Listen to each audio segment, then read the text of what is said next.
Giants Nation. Okay, deep breaths, everyone. The kettle is absolutely screaming because it's happened. The future is officially NOW.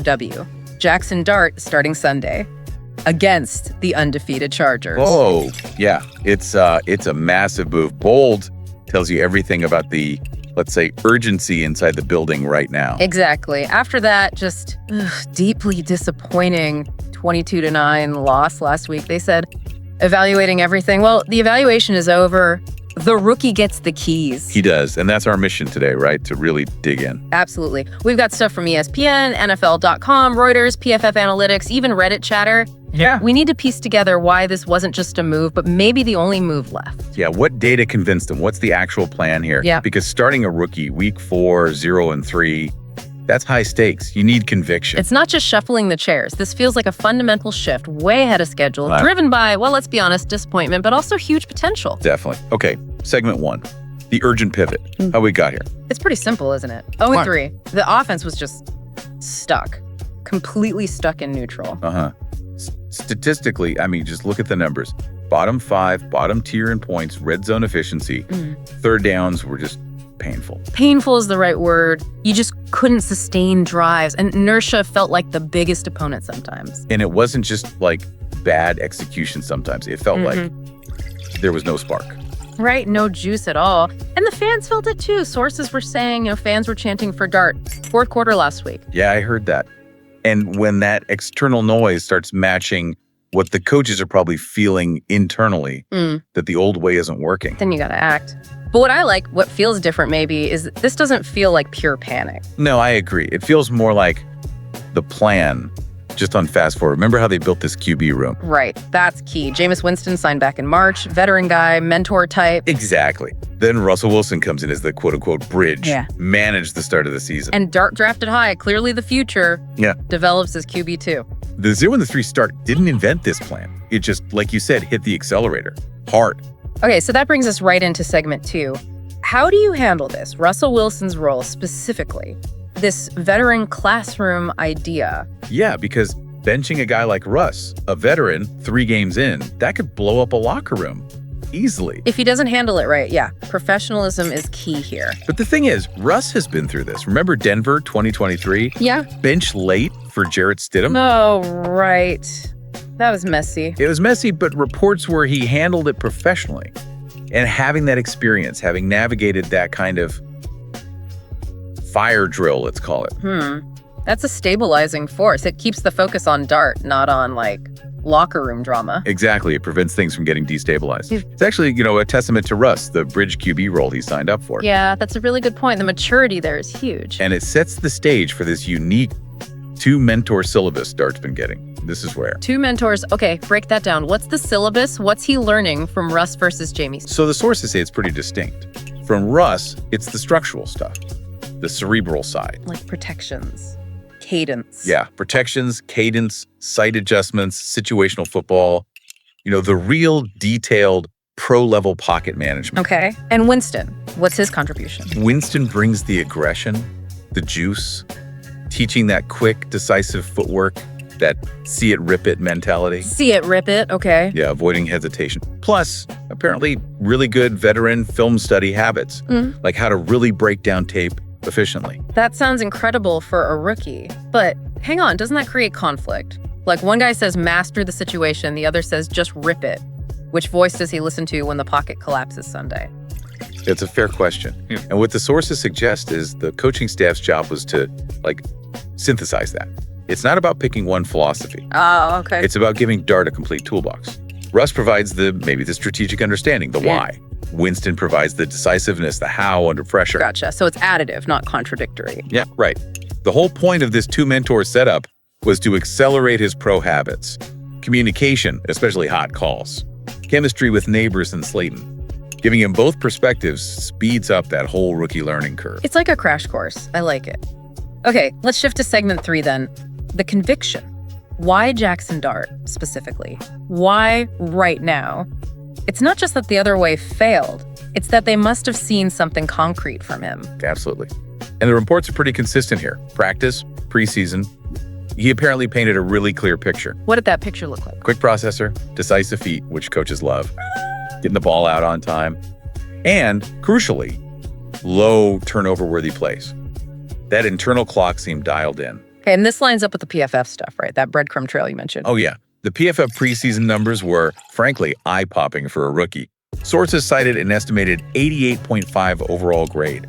That led all rookies who played significant snaps. 88.5, wow. Yeah, it's a big number. And there were specific moments, too. Remember that one preseason game went like 14 of 16, rating over 120? Yeah, sparkling, showed accuracy, command. Exactly. And then the really specific PFF metric, that 90-plus grade from a clean pocket. That was against New England in the finale. From a clean pocket 90-plus, that tells you when things are right, he can execute at a high level. Right.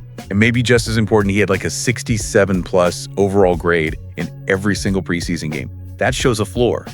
Consistency. Which is exactly what this offense needs right now. Stability. Avoid the killer mistakes. That's the hope. But let's pump the brakes just a second. It is preseason, right? How much can you really bank on grades against guys, who might not even be in the league now? Fair point. Is the conviction real, or is it just wishful thinking based on, like you said, softer data? And that leads directly into segment 4, the Daboll reality, the efficiency stakes. Because let's just say it, Brian Daboll's seat, it's warm, maybe hot. Pulling this rookie lever after just 3 games, that's a massive gamble. It's putting your chips in. It's a huge bet on potential. You don't make this kind of move for good vibes or just to change the mood. No way. You make it because you genuinely believe this specific player can immediately fix what's broken, save the season, validate the coaching message. Right, so the mandate isn't just look better, it's be better, change the efficiency. Exactly. If Dart comes in and suddenly they're converting third downs, if the red zone offense looks competent, yeah. If he avoids those static, muddy pocket sacks that killed drives, then Daboll buys himself time, maybe saves the season, like you said. But the volatility is real. Yeah. His official PFF dashboard for the regular season just says NS, not enough snaps, we don't know. Right. Volatility has to be expected. The coaches see the preseason stuff as that breadcrumb trail points the way, shows capability. But Sunday against the Chargers, that's the destination. That proves if the conviction was right. Such a crucial distinction. Okay, let's talk game plan then. Segment 5, keys to success against the undefeated Chargers. Oof, talk about trial by fire. Yeah, it's about as tough a debut as you could draw up. Chargers rolling, Justin Herbert's playing well, and that defense already forced 5 turnovers. 5 turnovers in just, 2 games they played? And the Giants are 5.5-point underdogs. So that opening script feels critical. Immense. What's the checklist look like for the coaches? How do you help him survive, let alone thrive? Gotta manage the pressure, gotta manage his head. Number 1, tempo. Sources say expect a tempo drive early. Get him in rhythm. Okay, tempo. What else? Sprinkle in QB keepers early and maybe semi-often. That's key. Why the keeper specifically, beyond just getting him yards? It forces those edge rushers to hesitate just for a split second. Makes them read instead of just pinning their ears back and teeing off on the rookie. Buys him that half step. Ah, smart. Okay.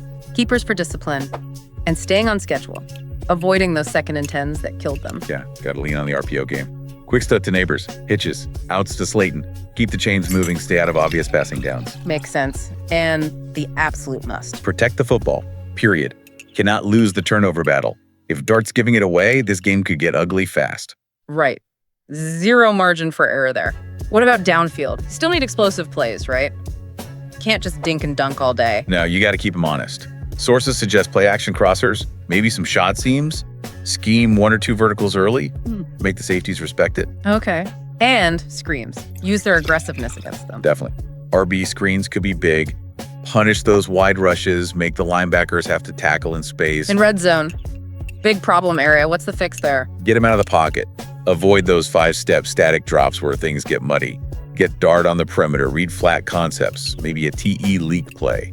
Simplify the reads near the goal line. Okay, that makes a lot of sense. Segment 6 then, locker room pulse, fan energy. MetLife is going to be absolutely insane on Sunday. Oh, electric. The roar for the rookie. It's going to be intense. Yeah, that energy, it can be fuel, right? But it can also be pure adrenaline that messes with mechanics, footwork. Totally. So the coaches, first few drives especially, they have to manage his heartbeat, call plays that settle him down. Sources mention calling high percentage UCLA plays. Wait, UCLA play? What does UCLA stand for in this context? Like under center? Exactly. It's an acronym for the opening script philosophy. U is under center, more traditional formations, play action. L is Layups, easy throws, bubbles, flats, build confidence. Okay, layups. C. C is constraints, those QB keepers, RPOs we talked about, things that constrain the defense, force discipline. Gotcha. And A is answer is simple, quick checkdowns built in, gives them an immediate out if the first read isn't clean. UCLA. Under center, layups, constraints, answers. I love that. That's a real plan to ease him in, manage the adrenaline. Yeah, it shows they're thinking about the process of his debut, not just the plays themselves. And having Russ and Jameis right there on the sideline in his ear after every series, that's got to help too. Huge. Cannot overstate that. He's not out there alone. That veteran support system is a massive advantage for a rookie QB in his first start. Take some pressure off. Okay, let's bring it home. Segment 7, final synthesis, the stakes. We're all excited, obviously, but what are we really watching for? What defines success or failure here? Well, success, short term. If Dart just brings what they saw flashes of in preseason, if he stabilizes third downs, if he adds maybe just one explosive shot play per half that they weren't getting before, then the whole narrative shifts, right? From 0-3 spiral to rookie spark, maybe there's hope. Instantly. But if that efficiency doesn't show up, if it looks like the same stalled offense, just with a different guy, every single microphone is back on Daboll Monday morning. The pressure intensifies. That's the razor's edge. So regardless of the final score, what do we definitively learn about Dart by, say, Monday morning? We learn immediately about his pocket presence, his real pocket feel under live fire. Can he read NFL defensive rotations post-snap? Does that quick game accuracy we saw in shorts? Does it travel when the bullets are live? Does the preseason translate? That's the core question. Was the conviction warranted? Exactly. We find out fast. Okay. Closing pour time. We're obviously riding the wave, hoping for the best, hoping the film shows. Something to build on, something special. Me too. But let's end with this, the most optimistic take from the analytical sources. They actually put numbers on what an upset could look like. Oh, okay. Give us the provocative thought. How do the Giants pull off the impossible 23-21 upset they mentioned? According to the models, it hinges on hitting 3 very specific metrics this Sunday.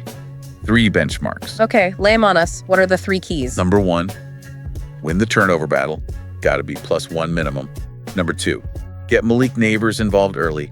6+ targets just to him in the first 20 minutes of the game. Wow, that's specific. Okay, +1 turnover margins, 6+ targets to Nabers early. What's number 3? 3 designed QB keepers before halftime. Hit those 3 specific things. Then Big Blue shocks the world, steals one from the undefeated Chargers. That's the analytical path to 23-21. Hit those marks, and maybe, just maybe, this season gets interesting again. Sip slow, think fast. That's the Big Blue tea. Just wanted to say a massive thank you for tuning in to Big Blue Tea. Absolutely. And, a huge shout out always to BLKFREEZYTV. Oh, For definitely. the fantastic programming, the production, everything that makes this possible. Yep, their work behind the scenes is just really appreciated. It really is. This has been Big Blue Tea.